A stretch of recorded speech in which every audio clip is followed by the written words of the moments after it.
on this May the 8th, 2021. We are reading today from a different devotional. It's a very old devotional of mine and my husband's that we've used many times, my goodness. And this one is by Chuck Swindoll, and it's called Growing Strong in the Seasons of Life. And the title of this is called Orderliness. And we found, as we read through 1st and 2nd Kings, and 1st and 2nd Samuel, and 1st and 2nd Chronicles, we read about the order of things and how things went. And if they were not followed carefully, what resulted in that. Orderliness. Doing all things decently and in order applies to a lot more areas than theology. It's remarkable how many guys who have the ability to articulate the most exacting nuances of their expertise never get their desk cleared off. The last time a lot of them picked up their socks was when they were finishing a week at summer camp. They're brainy enough to understand Einstein's law of relativity or figure out the answers to computer foul-ups. But the trash under the kitchen sink can overflow until it's ankle deep without their awareness. Isn't it amazing how many men have quiz kid heads and pig pen habits? And it's not limited to the male species. Some women have the toughest time just keeping a path clear from the front door to the den. I heard last week about a gal who was such a lousy housekeeper, Good Housekeeping canceled her subscription. She must have been a friend of Irma Bombeck. Irma's the one who said that her idea of being organized is hauling in the garden hose before winter. She's the one who admits that her cupboard shelves are lined with newspapers that read, Malaria Stops Work on the Canal. Of course, it's possible to become a neatness neurotic, like the fastidious wife of that poor fella who got hungry late one night and got out of bed for a midnight snack. When he came back to bed, she had it made. Certainly there are ridiculous extremes. People who can't stand having a thing out of place are as bad off, maybe worse, as those whose family at supper time resembles a Chinese fire drill. The answer to disorderliness is not vacuuming 4 times a day or running around the house nervously, clicking off lights and tightening faucets or setting up your monthly bills according to the Dewey Decimal System, if some of you know what that means. They put folks away who must have things that perfect. Furthermore, nobody likes to be around an individual so super structured.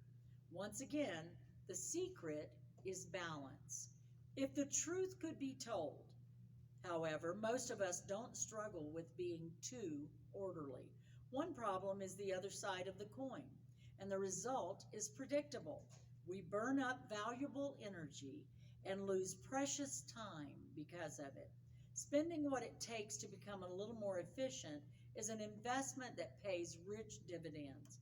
Because we are reluctant to do so, our lives are marked by mediocrity, haphazardness, and putting out needless fires. Stop and think that over. Maybe a few questions will help prime the pump of self-analysis.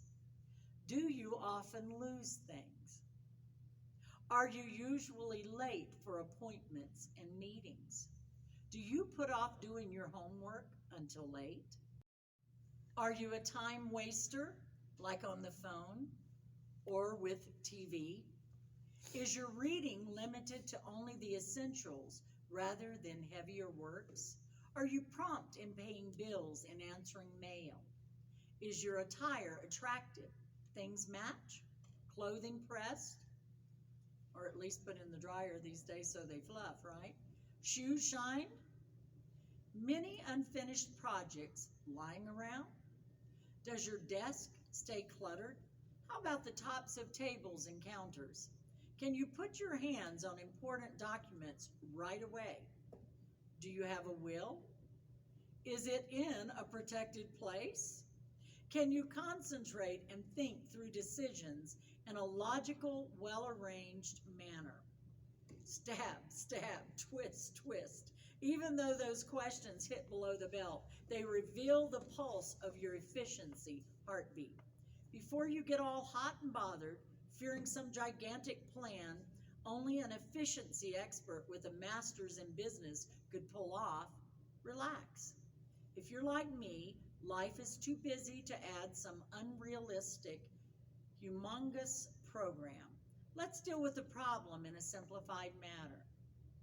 First off, admit to yourself that you could stand a change here and there. Try to be specific enough to pinpoint a couple of particular areas that keep bugging you. Don't bite off too much. Just one or two trouble spots you plan to deal with first. Then, write down your problem. Maybe it could be, I am usually late to a meeting. More often than not, I have to hurry. And even then, I am 5 to 10 minutes late. Once this is done, think about several practical ways you can conquer the habit pattern you've fallen into. Again, write down the plan for correction. One final suggestion, work on only 1 or 2 projects a month. Too many targets will frustrate you. Don't forget to pray, by the way. Proverbs is a book that puts a high priority on orderliness. We can't read it without getting motivated and convicted. Take 24:30 through 34, for instance, where inefficiency is personified as a sluggard. How can this happen to us? The answer is given as we read chapters later. I passed by the field of the sluggard, and by the vineyard of the man lacking sense. And behold, it was completely overgrown with thistles. Its surface was covered with nettles, and its stone wall was broken down. When I saw, I reflected upon it. I looked and received instruction. A little sleep, a little slumber, a little folding of the hands to rest. Then your poverty will come as a robber, and your want like an armed man. So as we read down, the answer is given.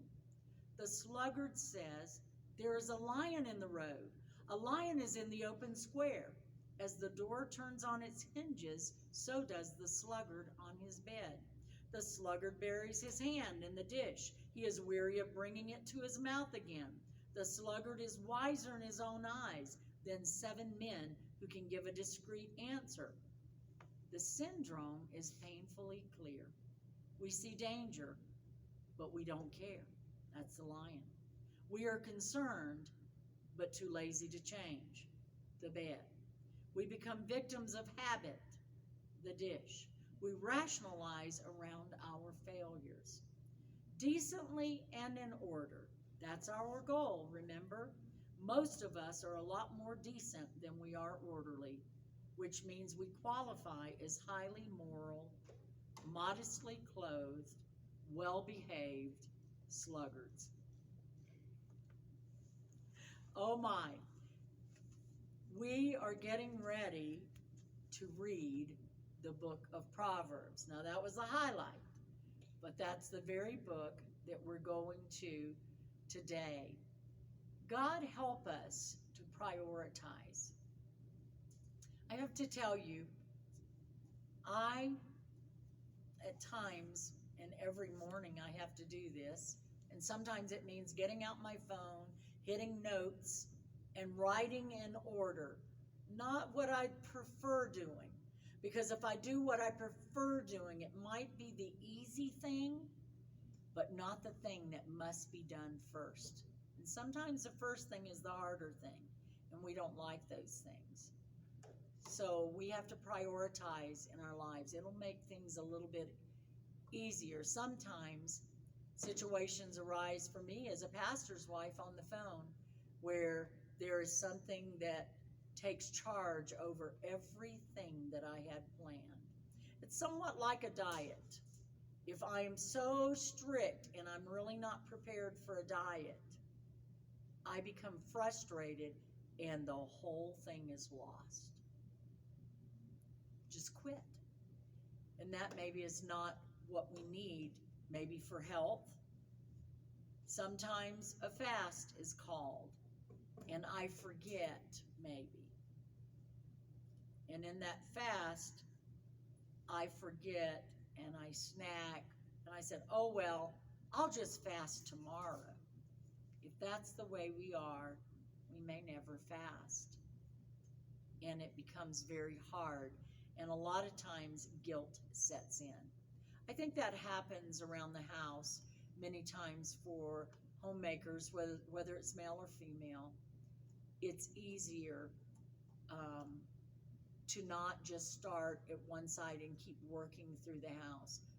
I have done things because a schedule was so busy. I know, especially in the summer, is when that is lightened somewhat around here at the church as far as students being on campus 5 days out of the week, and I'm very much involved with them in their lives and the discipleship of those students and such. And so in the summer, I make plans to start going through one room, not looking at the entire house. I have to start on one room. Last year, that was interrupted. I had started painting, and I remember the room I was painting even the day that the call came from my brother that my mom had passed away. There are times that things have to wait, but we can overwhelm ourselves with putting too much on a day schedule. I believe this is where we are in time with parents that are running to and fro, and this one has to be at soccer, and this one has to be at basketball, and this one has to be at this, and this one has to be at that.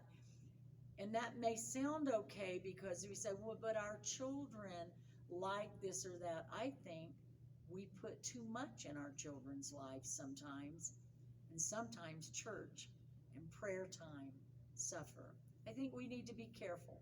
As we walk through the book of Proverbs, let's be careful to take note of who we are in Christ and take note of those things that are by far the most important. God help us. We don't want to be sluggards. We don't want to be lazy. We don't want you to frown on the activities and things that we do. Help us, oh God, to get things in order, shelf by shelf. Get things neatly arranged so that we know where things are, God, in our lives and on our shelves. Help us, God, to be more like you and to do those things that would have a spirit of excellence in your eyes, oh God, but that we would have time for each other, for family, for our prayer time, and for our Bible reading. We ask you to anoint us today as we begin this wonderful book of Proverbs. In Jesus' name, amen. We begin our reading today at Proverbs chapter 1. We're going to be reading from the New King James Version, and on my list, this will be your 58th book that we are beginning.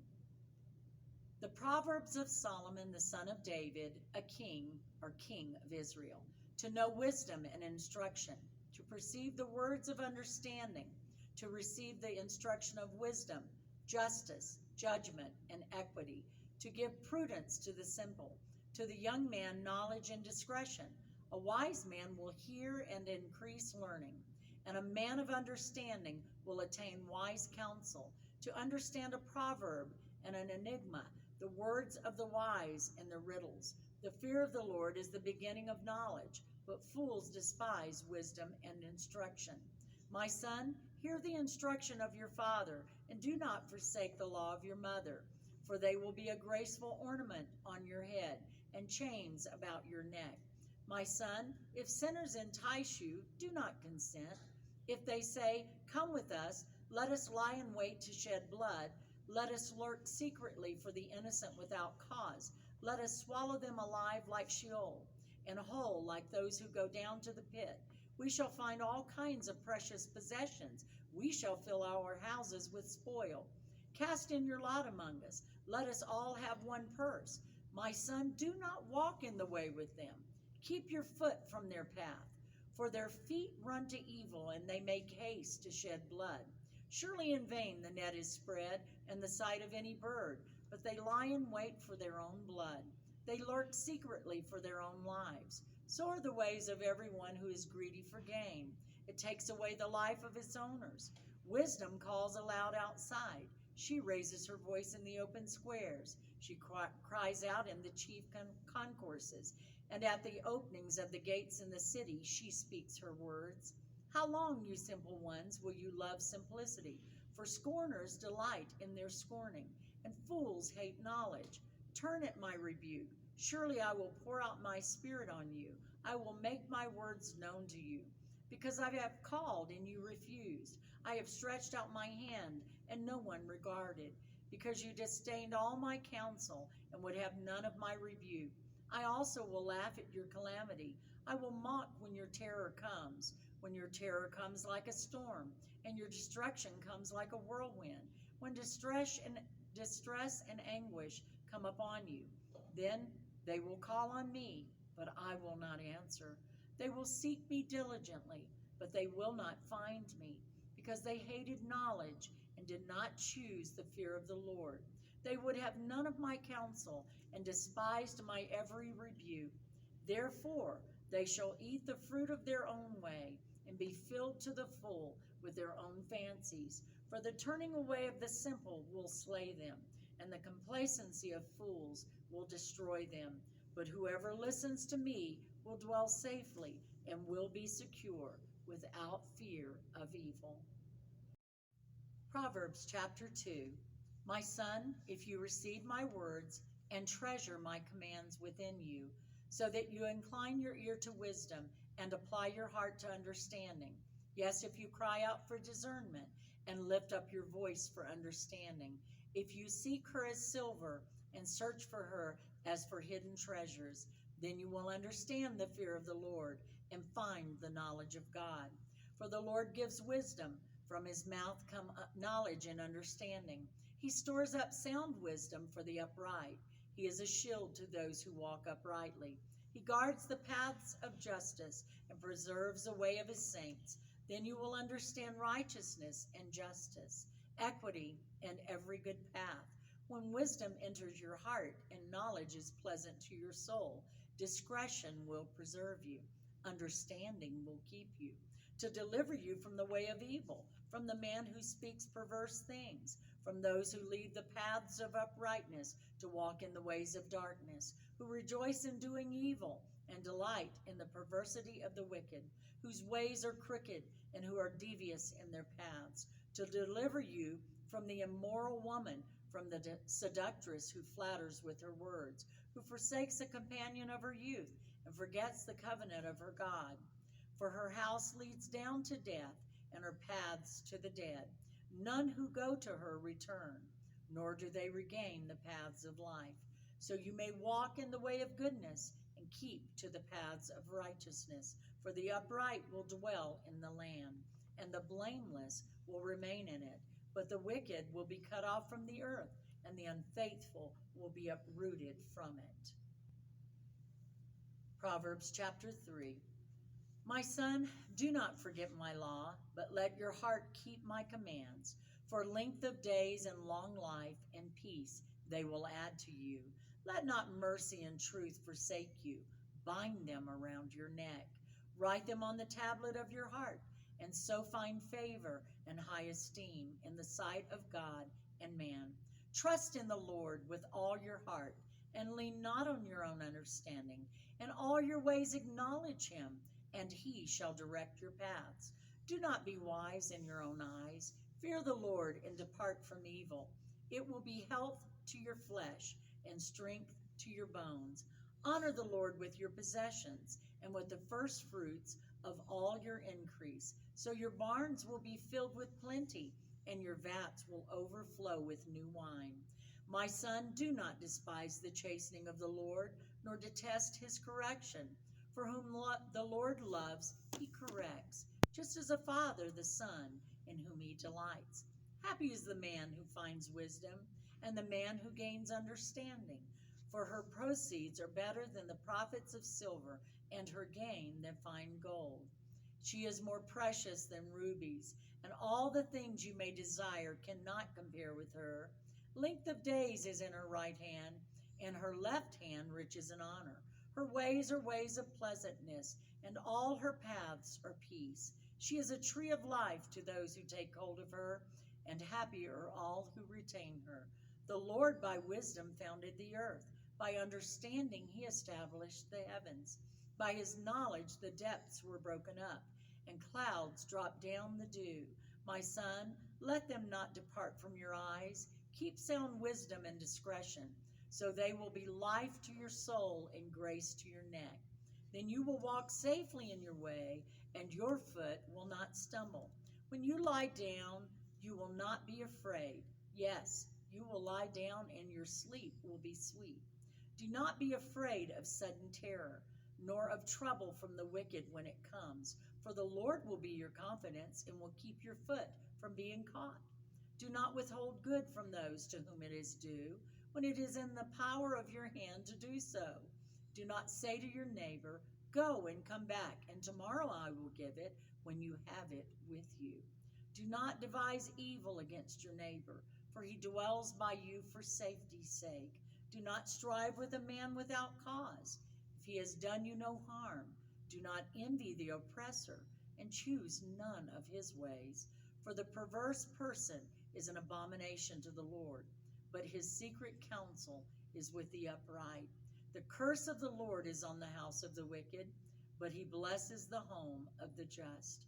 Surely he scorns the scornful, but gives grace to the humble. The wise shall inherit glory, but shame shall be the legacy of fools. Proverbs chapter 4. Hear, my children, the instruction of a father, and give attention to know understanding. For I give you good doctrine. Do not forsake my law. When I was my father's son, tender and the only one in the sight of my mother, he also taught me and said to me, "Let your heart retain my words. Keep my commands and live. Get wisdom, get understanding. Do not forget nor turn away from the words of my mouth. Do not forsake her, and she will preserve you." 7. Wisdom is the principal thing. Therefore get wisdom, and in all your getting get understanding. Exalt her, and she will promote you. She will bring you honor when you embrace her. She will place on your head an ornament of grace. A crown of glory she will deliver to you. Hear, my son, and receive my sayings, and the years of your life will be many. I have taught you in the way of wisdom. I have led you in right paths. When you walk, your steps will not be hindered, and when you run, you will not stumble. Take firm hold of instruction. Do not let it go. Keep her, for she is your life. Do not enter the path of the wicked, and do not walk in the way of evil. Avoid it. Do not travel on it. Turn away from it and pass on. For they do not sleep unless they have done evil, and their sleep is taken away unless they make someone fall. For they eat the bread of wickedness and drink the wine of violence. But the path of the just is like the shining sun, that shines even brighter unto the perfect day. The way of the wicked is like darkness. They do not know what makes them stumble.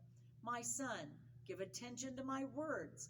Incline your ear to my sayings. Do not let them depart from your eyes. Keep them in the midst of your heart, for they are life to those who find them, and health to all their flesh. Keep your heart with all diligence, for out of it spring the issues of life. Put away from you a deceitful mouth, and put perverse lips far from you.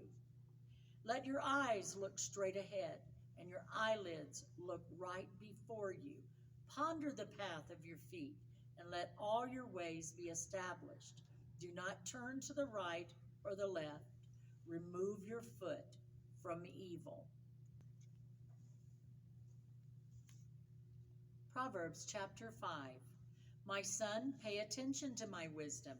Lend your ear to my understanding, that you may preserve discretion, and your lips may keep knowledge. For the lips of an immoral woman drip honey, and her mouth is smoother than oil. But in the end she is bitter as wormwood, sharp as a two-edged sword.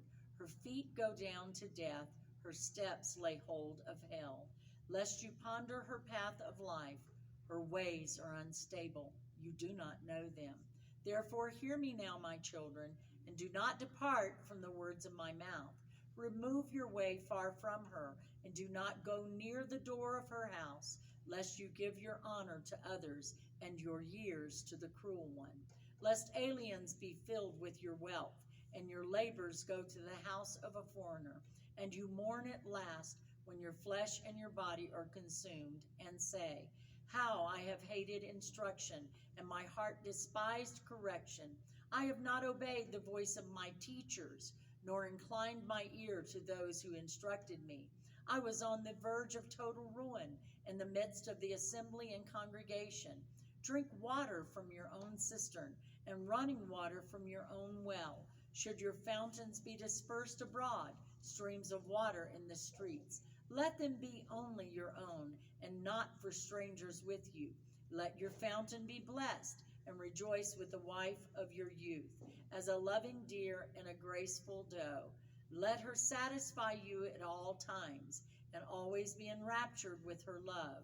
For why should you, my son, be enraptured by an immoral woman, and be embraced in the arms of a seductress? For the ways of man are before the eyes of the Lord, and he ponders all his paths. His own iniquities entrap the wicked man, and he is caught in the cords of his sin. He shall die for lack of instruction, and in the greatness of his folly he shall go astray. Proverbs chapter 6. My son, if you become surety for your friend, if you have shaken hands in pledge for a stranger, you are snared by the words of your mouth. So do this, my son, and deliver yourself, for you have come into the hand of your friend.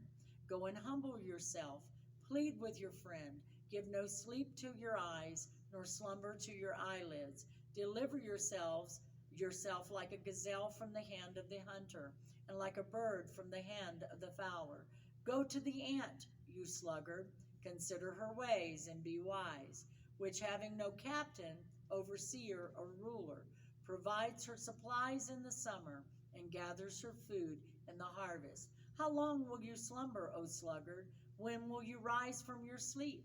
A little sleep, a little slumber, a little folding of the hands to sleep. So shall your poverty come on you like a prowler, and your need like an armed man. A worthless person, a wicked man, walks with a perverse mouth. He winks with his eyes. He shuffles his feet. He points with his fingers. Perversity is in his heart. He devises evil continually. He sows discord. Therefore his calamity shall come suddenly. Suddenly he shall be broken without remedy. These 6 things the Lord hates. Yes, 7 are an abomination to him: a proud look, a lying tongue, hands that shed innocent blood, a heart that devises wicked plans, feet that are swift in running to evil, a false witness who speaks lies, and one who sows discord among brethren. My son, keep your father's command, and do not forsake the law of your mother. Bind them continually upon your heart. Tie them around your neck. When you roam, they will lead you. When you sleep, they will keep you. And when you awake, they will speak with you. For the commandment is a lamp, and the law a light. Reproofs of instruction are the way of life, to keep you from the evil woman, from the flattering tongue of a seductress. Do not lust after her beauty in your heart, nor let her allure you with her eyelids. For by means of a harlot, a man is reduced to a crust of bread, and an adulteress will prey upon his precious life. Can a man take fire to his bosom, and his clothes not be burned? Can one walk on hot coals, and his feet not be seared? So is he who goes in to his neighbor's wife. Whoever touches her shall not be innocent. People do not despise a thief if he steals to satisfy himself when he is starving. Yet when he is found, he must restore 7-fold. He may have to give up all the substance of his house. Whoever commits adultery with a woman lacks understanding. He who does so destroys his own soul. Wounds and dishonor he will get, and his reproach will not be wiped away. For jealousy is a husband's fury. Therefore he will not spare in the day of vengeance. He will not, or he will accept no recompense, nor will he be appeased, though you give many gifts. Proverbs chapter 7 is our final reading for today. My son, keep my words and treasure my commands within you. Keep my commands and live, and my law is the apple of your eye. Bind them on your fingers, write them on the tablet of your heart. Say to wisdom, you are my sister, and call understanding your nearest kin, that they may keep you from the immoral woman, from the seductress who flatters with her words. For at the window of my house I looked through my lattice, and saw among the simple, I perceived among the youths, a young man devoid of understanding, passing along the street near her corner, and he took the path to her house, in the twilight, in the evening, in the black and dark night, and there was a woman met him, with the attire of a harlot and a crafty heart. She was loud and rebellious. Her feet would not stay at home. At times she was outside, at times in the open square, lurking at every corner. So she caught him and kissed him. With an impudent face she said to him, I have peace offerings with me. Today I have paid my vows. So I came out to meet you, diligently to seek your face. And I have found you. I have spread my bed with tapestry, colored coverings of Egyptian linen. I have perfumed my bed with myrrh, aloes, and cinnamon. Come, let us take our fill of love until morning. Let us delight ourselves with love. For my husband is not at home. He has gone on a long journey. He has taken a bag of money with him and will come home on the appointed day. With her enticing speech, she caused him to yield. With her flattering lips, she seduced him. Immediately he went after her as an ox goes to the slaughter, or as a fool to the correction of the stocks, till an arrow struck his liver, as a bird hastens to the snare. He did not know it would cost his life. Now therefore listen to me, my children. Pay attention to the words of my mouth. Do not let your heart turn aside to her ways. Do not stray into her paths, for she has cast down many wounded, and all who were slain by her were strong men. Her house is the way to hell, descending to the chambers of death. My, what wisdom was imparted. My goodness, if only the youth of this day and men of this day who carry about no accountability and responsibility to their wives and to their children. Destruction awaits the adulterer and the adulteress, are youth that are captured by an unwise, ungodly, perverted woman that can give her heart back to God and come to the Lord. But if they never are given by the moms and the dads of today the wisdom of the book of Proverbs, God help our nation and our world. I pray that you have a blessed day, that you ponder the things of godliness today. I ask these things in Jesus' name. By the help and will of God, we'll see you tomorrow.